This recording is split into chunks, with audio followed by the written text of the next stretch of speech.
सभी सम्मानित दोस्तों का दिल से बहुत बहुत स्वागत व अभिनंदन है।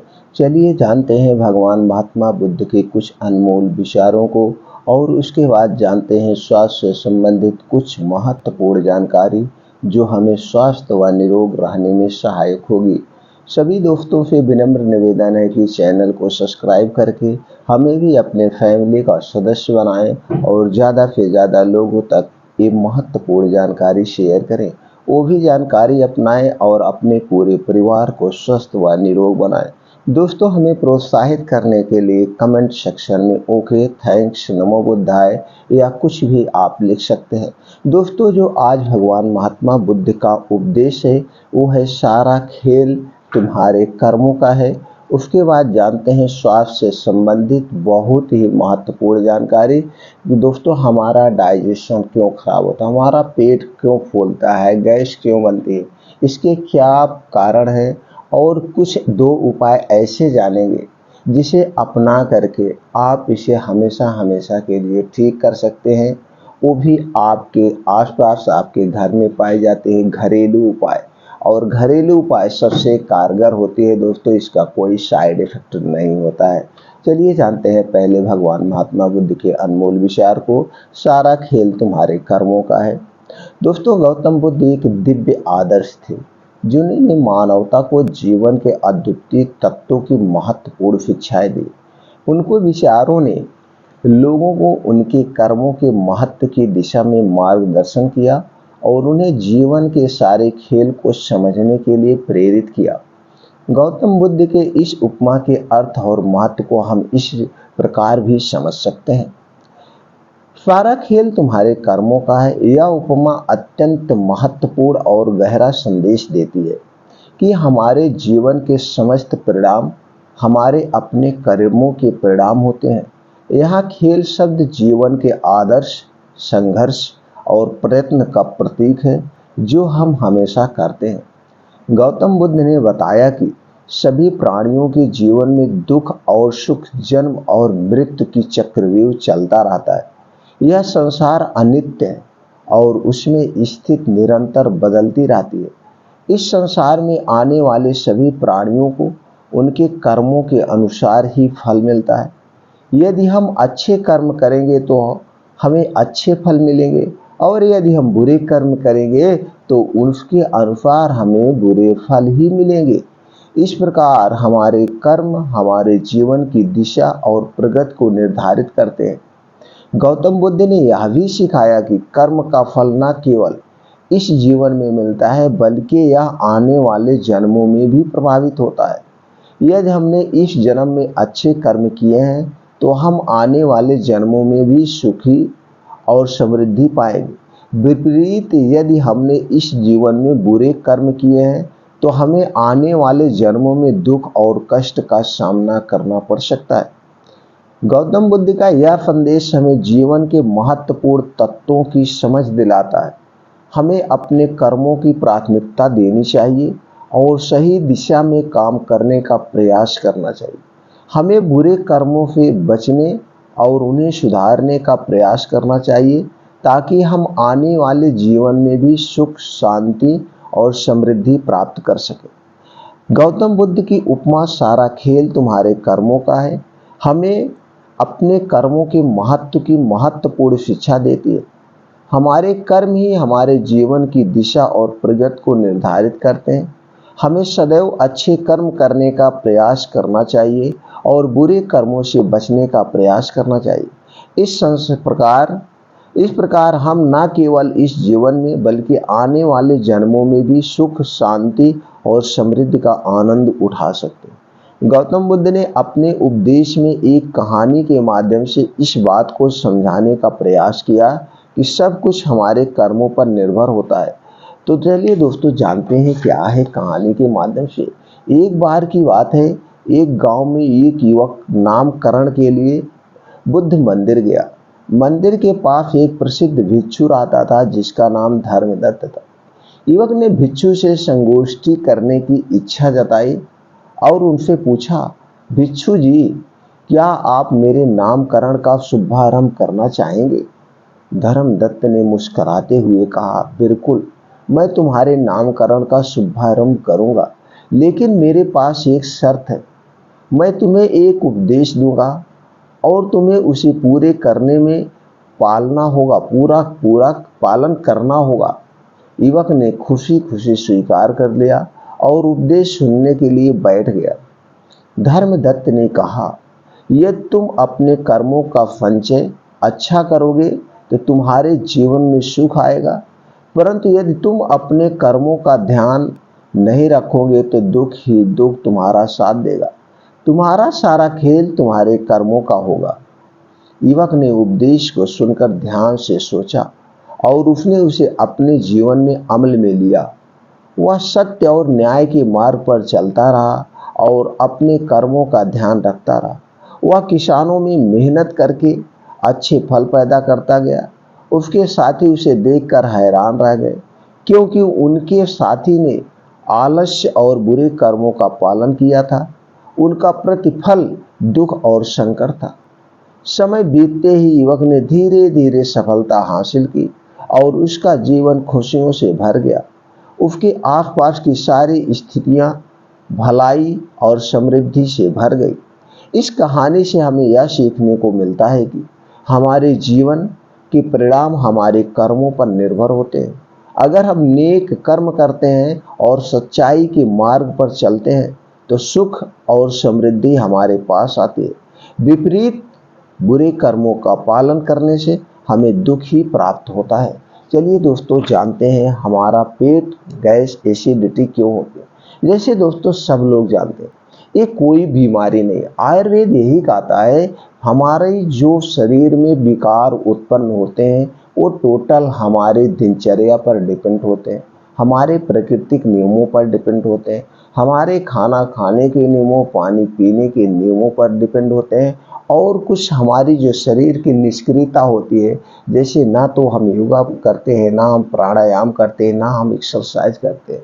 तो कहने का सीधा सा तात्पर्य है, इन सारी चीज़ों को हमें शामिल करना चाहिए। दूसरी चीज़ ये है, ये हमारा जो पेट है, हमें अपने पेट की क्षमता के हिसाब से ही खाना चाहिए। जब कोई चीज़ हम ओवर खा लेते हैं या कुछ ऐसी चीज़ें खा लेते हैं बहुत गरिष्ठ, जिसे पचाने में लीवर को मेहनत करना पड़ता है, तो उस समय वो खाना पचता नहीं, अपच टाइप हो जाएगा और आपका पेट भरा भरा भारी पड़ने लगेगा। इसलिए खाना हमें जब भी खाएं स्मॉल मात्रा में खाएं, थोड़ा थोड़ा करके दिन में कई बार हम खा सकते हैं। पहला कारण। दूसरा कारण ये है कि जब हम रात का खाना खाते हैं तो रात का खाना हमें जो है नाम मात्र खाना चाहिए। अब इसके भी साइंटिफिक रीजन है या प्राकृतिक रीजन मान लीजिए। जो हमारा ये शरीर डिपेंड होता है, जो हमारी ये भूख होती है, जो हमारा पेट ये काम करता है, इस टोटल सूर्य की धूप पे करता है। जब सूर्य की धूप सुबह निकलना शुरू होती है, जैसे जैसे सूर्य की धूप हमारे शरीर पर पड़ती है, हमारी जठरांग उतने तेज उत्तेजित होती है और हमारे खाने की इच्छा प्रबल होती है। खाने की इच्छा प्रबल होती है तो हमें भूख का एहसास होता है। और जैसे आप अंदाज लीजिए, शाम का समय होता है, सूर्य ढलने रहता है, तो हमारे जो खाने की इच्छा है धीरे धीरे कम होती है। और उस समय इसको प्रैक्टिकल करने के लिए शाम के 5 से 6 बजे आप देखते होंगे आपकी भूख खूब तेज लगती है। उस समय सूर्य डूबने वाला होता है। कहता है, यही इंगेज करता है कि आप इस समय कुछ खा लीजिए, और उस समय आप कुछ ना कुछ इच्छा करते हैं, नाश्ता करते हैं, कुछ ना कुछ करते हैं, तो उस समय खा लेना चाहिए। इसीलिए पहले के समय में ऋषि मुनि व जितने भी लोग होते थे, दिन डूबने के पहले खाना खा लेते थे। उसमें बहुत रीजन वो लोग कहते थे कि भैया शाम को जो है उजा अंधेरा हो जाएगा, कीड़े निकलते हैं, तो सूर्य डूबते डूबते खा लेते थे। तो बहुत बढ़िया प्रक्रिया थी। तो एक सीधा सा है कि आपको अगर हो सके सूर्य डूबने के पहले ही आप खाना खा लीजिए। अगर नहीं खा पा रहे हैं, आज के लाइफ स्टाइल से तो लोग 12 बजे, 1 बजे, 11 बजे खाना खाते, तो इस समय खाना खाना कोई उचित नहीं है। इस समय आप एकदम हल्का खाना खाइए, सात्विक, स्वादिष्ट, जो डाइजेस्ट हो जाए। लेकिन आज के समय में लोग कहते हैं कि दिन में हमारी भाग दौड़ है, शाम के समय ही अच्छा खाना बनता है, जैसे पूड़ी सब्जी जो कुछ बनता है, पनीर मीट मसाला जो भी बनता है, आदमी रात में ही खाता है। यही सबसे बड़ा कारण है। हमें रात में एकदम थोड़ा खाना खाइए, चलिए ठीक है। अगर आपने खाना भी खा लिया तो आपको जो है इसको पचाने के लिए खाना खाने के 2 घंटे के बाद ही सोइए। जैसे जब भी आप रात का खाना खाइए, कम से कम आधा घंटा आपको बैठे रहना है। उसी मुद्रा में सुख आसन में बैठिए, अपने फैमिली के साथ कुछ दिन भर की अपने जो आपके साथ घटनाएं हुई हैं, ये जो अच्छे-अच्छे विचार हैं उसे फैमिली के साथ शेयर करिए। उसी बहाने आप सुख आसन में बैठे रहेंगे और 2 आसन में बैठा जाता है, एक सुख आसन, एक वज्रासन में। अगर आपको खाना तुरंत डाइजेस्ट करना है तो वज्रासन में बैठ जाइए, तो आपका खाना 15 से 20 मिनट में लगभग आधा पच जाएगा।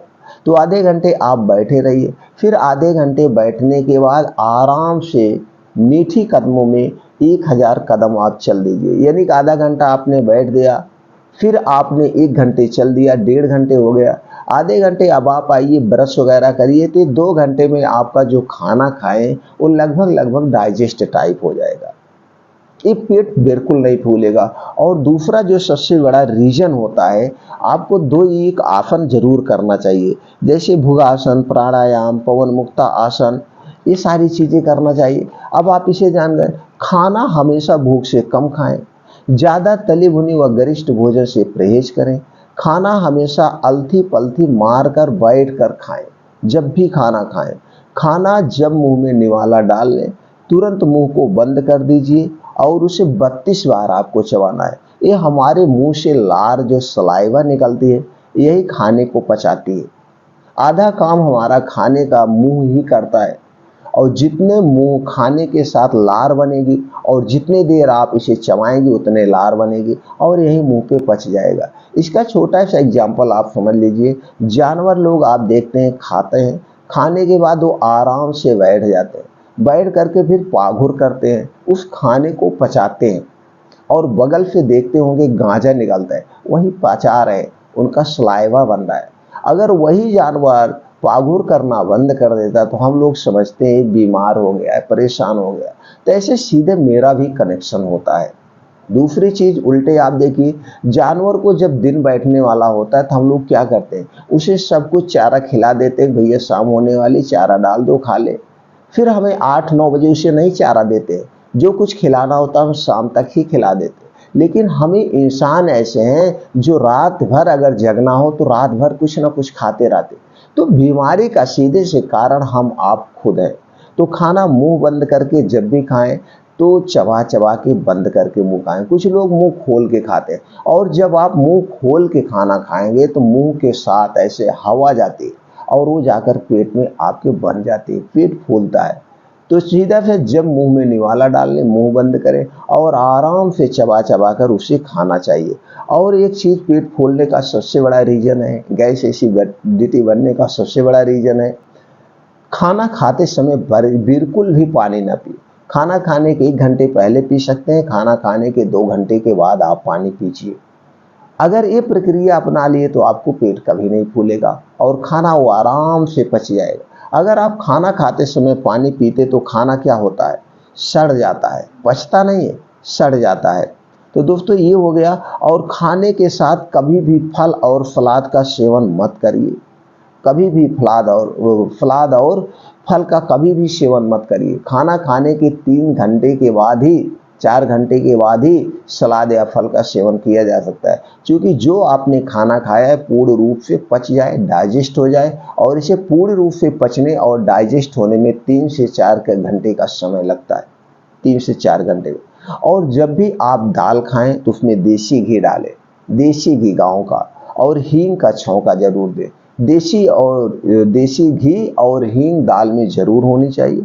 दोपहर की सब्जी में अजवाइन होना चाहिए। अगर आप अजवाइन डालते हैं तो गैस एसिडिटी नहीं बनती। रात की सब्जी में आपके मेथी दाना का प्रयोग जरूर होना चाहिए। ये प्रक्रिया अपनाना चाहिए। और दोपहर के खाने में दोपहर के खाना खाने के बाद आपको दही में क्या होता है, पहला उपाय कर रहे हैं, आपको कभी भी गैस एसिडिटी नहीं बनेगी।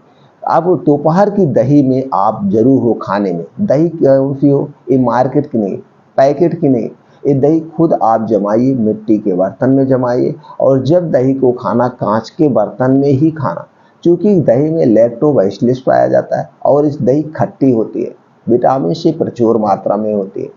जब कोई भी ठंडी वस्तु आप कांच या मिट्टी के अलावा खाते हैं तो दोस्तों उसके तत्व अपनी तरफ खींच लेगा और ये नुकसान करेगा। तो दोपहर के खाना खाने के 40 मिनट के बाद 200 ग्राम दही, भुना हुआ जीरा और एक चुटकी काली मिर्च का पाउडर मिला के खाएंगे तो आपको कभी भी पेट नहीं फूलेगा, आपका डाइजेशन स्ट्रांग बना रहेगा। एक बहुत ही कारगर घरेलू उपाय है और इसके बहुत सारे बेनिफिट है। दही में multivitamin, antioxidant, antimicrobial, vitamin C, vitamin A, protein, fibre, calcium, magnesium जैसे पोषक तत्व पाए जाते हैं। अब इतने पोषक तत्व पाए, इसलिए पहला उपाय आप करेंगे दही खाएंगे। और क्या है, रात का खाना आपको नाम मात्र, कहने का सीधा सा है, सुबह आप 4 रोटी खा रहे हैं, दोपहर में 3 खाएंगे और रात में 1 रोटी खाएंगे। और प्रयास करेंगे रात का खाना आज के समय के हिसाब से 8 बजे तक आपको खा लेना चाहिए।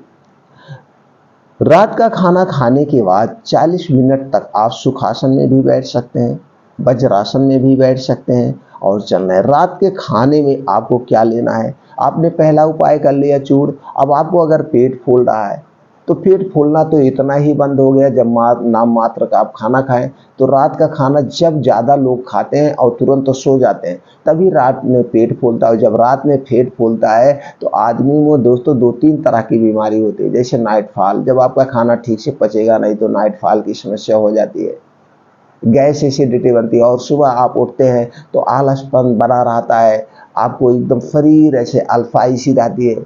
तो रात का खाना एकदम नॉर्मल कर दीजिए। अगर हो सके तो 2 रोटी खा लीजिए, थोड़ी सी सब्जी या साग खा लीजिए और खाना 8 बजे खा लीजिए। 9 बजे 1 गिलास दूध हल्दी वाला पी लीजिए, वो पूरी पोषक तत्व तो आपको मिल गया।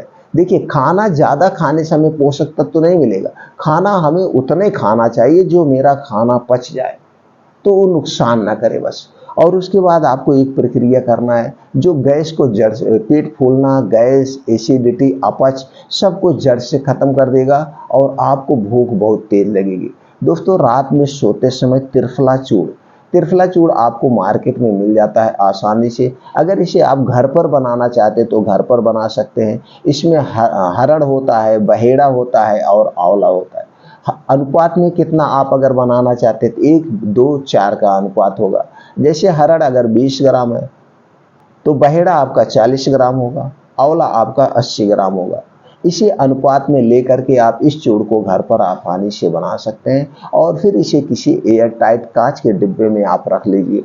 अब इसे रात को सोते समय 1 चम्मच गर्म पानी के साथ लीजिए या गर्म दूध के साथ इसे ले सकते हैं। रात में सोते समय पूरी जिंदगी आपको पेट से संबंधित कोई बीमारी नहीं होगी।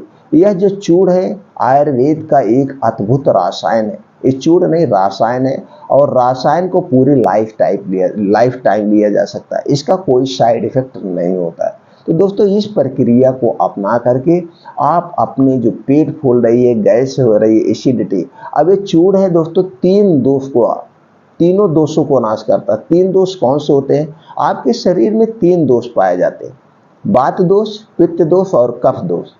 अगर आपका ये वात दोष गड़बड़ होता है तो शरीर में 80 प्रकार की बीमारियां होती हैं।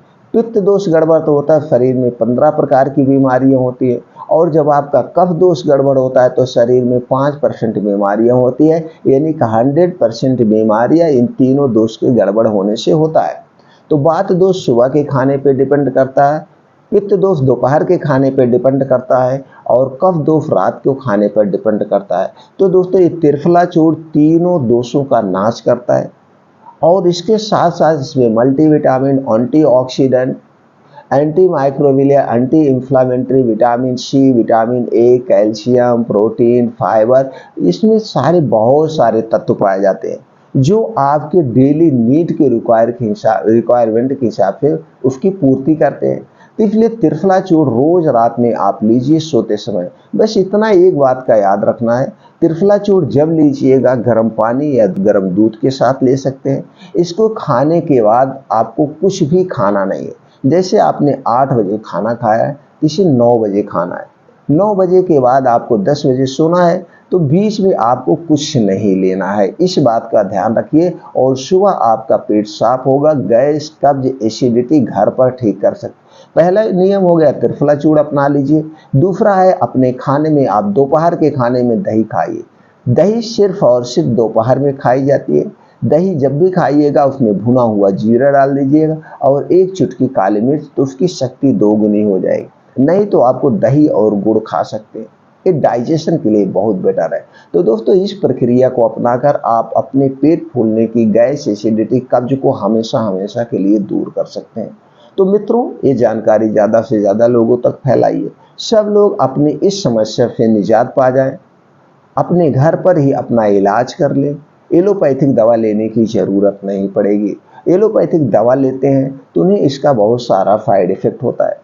अब इससे संबंधित और भी कोई जानकारी आपको चाहिए स्वास्थ्य से संबंधित, आप कमेंट सेक्शन पे पूछिए मित्रों, वो हम आपको जानकारी पहुंचा देंगे। जो भी जानकारी चाहिए, छोटी मोटी बड़ी जो भी चाहिए, हम हमेशा आप लोगों से जुड़े रहते हैं। इसी पर्पज से हम इस चैनल की शुरुआत किए हैं कि हमें जो छोटी छोटी जानकारियां हैं आप लोगों तक पहुंचाएं। ये हमारा आयुर्वेद दोस्तों बहुत बड़ा ज्ञान का भंडार है।